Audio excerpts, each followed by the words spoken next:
안녕하세요. 그린빌 가족 여러분. 오늘 목요일 아침, 이렇게 매일 한 말씀으로 또 오늘 하루를 시작하는 모든 분들에게 우리가 어떤 큰 일을 만나도 기죽지 않고 또 아무리 작은 일을 만나더라도 겸손하게 최선을 다하여서 실수하지 않는 그런 하루가 되시기를 간절히 기원합니다. 네, 오늘은 저희가 여호수아 7장 우리 1절에서 15절 말씀으로 함께 이 아침 시작하도록 하겠습니다. 여호수아 7장 1절에서 15절 말씀. 이스라엘 자손들이 온전히 바친 물건으로 말미암아 범죄하였으니 이는 유다 지파 세라의 증손 삽디의 손자 갈미의 아들 아간이 온전히 바친 물건을 가졌습니다. 여호와께서 이스라엘 자손들에게 진노하시니라. 여호수아가 여리고에서 사람을 베델 동쪽 베다웬 곁에 있는 아이로 보내며 그들에게 말하여 이르되 올라가서 그 땅을 정탐하라 하매 그 사람들이 올라가서 아이를 정탐하고 여호수아에게로 돌아와 그에게 이르되 백성을 다 올라가게 하지 말고 2~3천 명만 올라가서 아이를 치게 하소서. 그들은 소수이니 모든 백성을 그리로 보내어 수고롭게 하지 마소서 하므로 백성 중 3천 명쯤 그리로 올라갔다가 아이 사람 앞에서 도망하니 아이 사람이 그들을 36명쯤 쳐 죽이고 성문 앞에서부터 스바림까지 쫓아가 내려가는 비탈에서 쳤으므로 백성의 마음이 녹아 물같이 된지라. 여호수아가 옷을 찢고 이스라엘 장로들과 함께 여호와의 궤 앞에서 땅에 엎드려 머리에 티끌을 뒤집어 쓰고 저물도록 있다가 이르되 슬프도소이다 주 여호와여 어찌하여 이 백성을 인도하여 요단을 건너게 하시고 우리를 아모리 사람의 손에 넘겨 멸망시키려 하셨나이까. 우리가 요단 저쪽을 만족하게 여겨 거주하였다면 좋을 뻔하였나이다. 주여, 이스라엘이 그의 원수들 앞에서 돌아섰으니 내가 무슨 말을 하오리이까. 가나안 사람들과 이 땅의 모든 사람들이 듣고 우리를 둘러싸고 우리 이름을 세상에서 끊으리니 주의 크신 이름을 위하여 어떻게 하시려 하나이까 하니. 여호와께서 여호수아에게 이르시되 일어나라 어찌하여 이렇게 엎드렸느냐. 이스라엘이 범죄하여 내가 그들에게 명령한 나의 언약을 어겼으며 내가 그들이 온전히 바친 물건을 가져가고 도둑질하며 속이고 그것을 그들의 물건들 가운데 두었느니라. 그러므로 이스라엘 자손들이 그들의 원수 앞에 능히 맞서지 못하고 그 앞에서 돌아섰나니 이는 그들도 온전히 바친 것이 됨이라. 그 온전히 바친 물건을 너희 중에서 멸하지 아니하면 내가 다시는 너희와 함께 있지 아니하리라. 너는 일어나서 백성을 거룩하게 하여 이르기를 너희는 내일을 위하여 스스로 거룩하게 하라. 이스라엘의 하나님 여호와의 말씀에 이스라엘아 너희 가운데 온전히 바친 물건이 있나니 너희가 그 온전히 바친 물건을 너희 가운데에서 제하기까지는 네 원수들 앞에 능히 맞서지 못하리라. 너희는 아침에 너희의 지파대로 가까이 나아오라. 여호와께 뽑히는 그 지파는 그 족속대로 가까이 나올 것이요 여호와께 뽑히는 족속은 그 가족대로 가까이 나올 것이요 여호와께 뽑히는 그 가족은 그 남자들이 가까이 나올 것이며 온전히 바친 물건을 가진 자로 뽑힌 자를 불사르되 그와 그의 모든 소유를 그리하라. 이는 여호와의 언약을 어기고 이스라엘 가운데에서 망령된 일을 행하였음이라 하셨다 하라. 아멘. 네, 어제까지 읽었던 우리 여호수아 6장은 이스라엘의 위대한 승리를 기록했습니다. 가나안 정복 전쟁의 첫 번째 전투였으며 또 가장 넘기 힘든 난공불락의 성 여리고를 하나님의 방법에 의지해서 아주 손쉽게 이겼습니다. 자, 이제 동쪽에 있는 조금은 만만한 아이성을 이제 공략합니다. 이 아이성은 여리고성에 비하면 그 어른 앞에선 아이와 같이 아주 작은 성이었습니다. 실제로 아이성에 정탐꾼들이 갔다 오더니 그 성은 2,000명이나 3,000명 정도만 올라가도 충분히 이길 수 있기 때문에 모든 백성들 다 같이 갈 필요도 없다 이렇게 보고를 합니다. 자, 그러나 이렇게 자신만만하게 아이성을 공격하러 간 3천 명의 이스라엘 군대는 제대로 싸워보지도 못하고 패퇴합니다.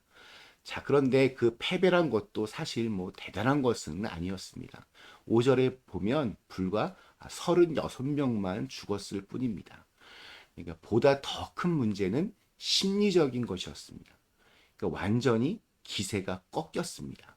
그때의 상황을 5절에서 이렇게 묘사합니다. 아이 사람이 그들을 36명쯤 쳐 죽이고 성문 앞에서부터 스바림까지 쫓아가 내려가는 비탈에서 쳤으므로 백성의 마음이 녹아 물같이 된지라.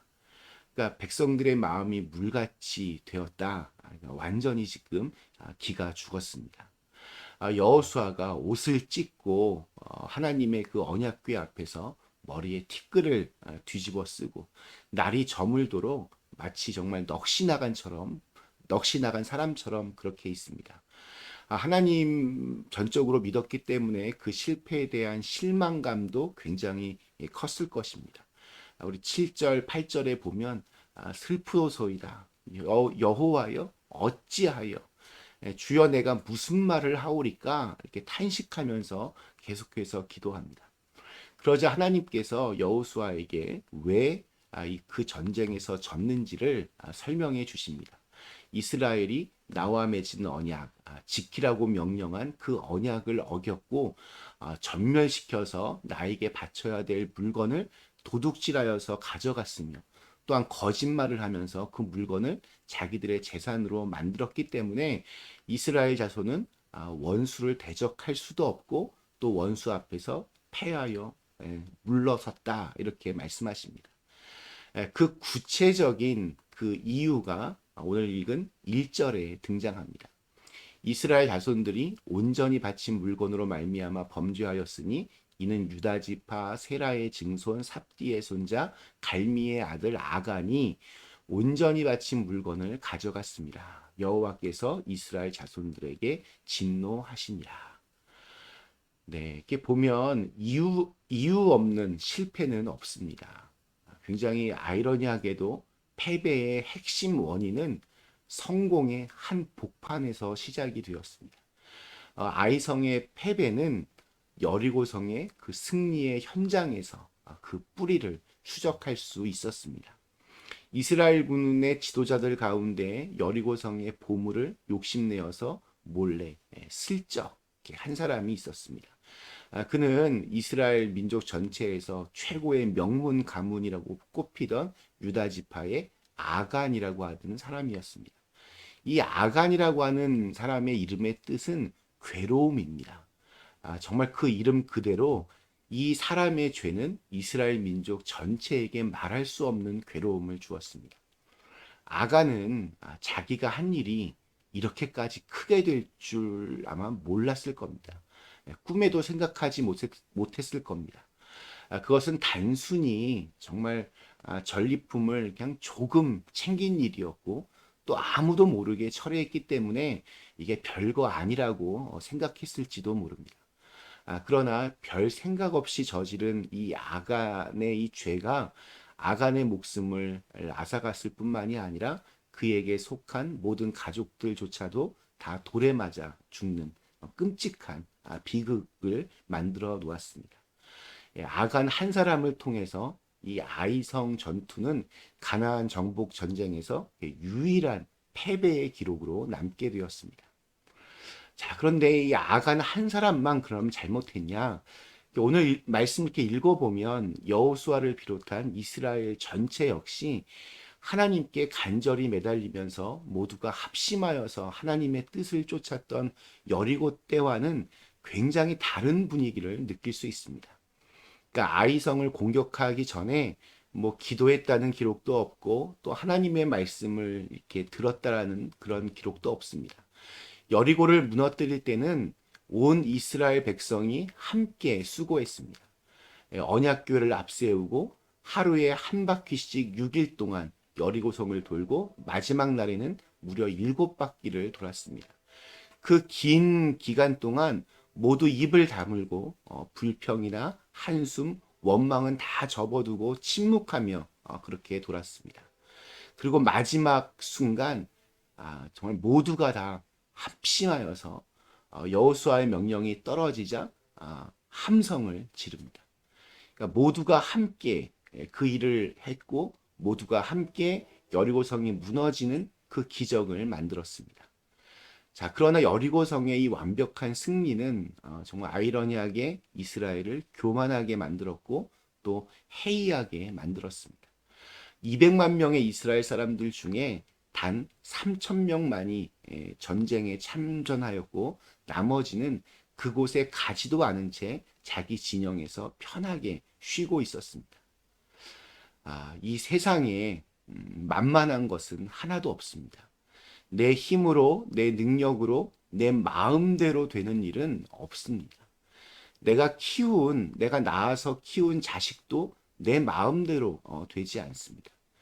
이 세상에서 우리가 이렇게 우습게 여기고 만만하게 여길 만한 것이 과연 무엇이 있겠습니까? 하나님의 도움 없이 내 힘만으로 할 수 있는 일이 과연 얼마나 되겠습니까? 없습니다. 우리가 흔히 하는 착각 중에 큰 일을 놓고는 하나님께 간절히 기도합니다. 내 힘으로 안 되는 것을 알기 때문입니다. 그래서 하나님의 도우심을 구하며 간절히 기도합니다. 그러나 내 눈에 별거 아닌 것 같고 작아 보이는 일에는 이렇게 기도하지 않습니다. 아이성쯤이야 하나님 없이도 내 힘으로도 충분하지.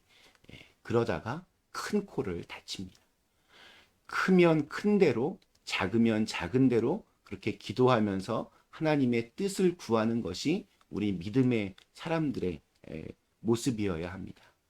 오늘 우리에게 주신 하루, 아무리 작은 아이성이라도 아이라고 얕잡아 보지 말고 겸손하게 작은 것에도 최선을 다하면서 하나님께 기도하면서 하나님의 뜻을 쫓아가실 수 있기를 간절히 기원합니다.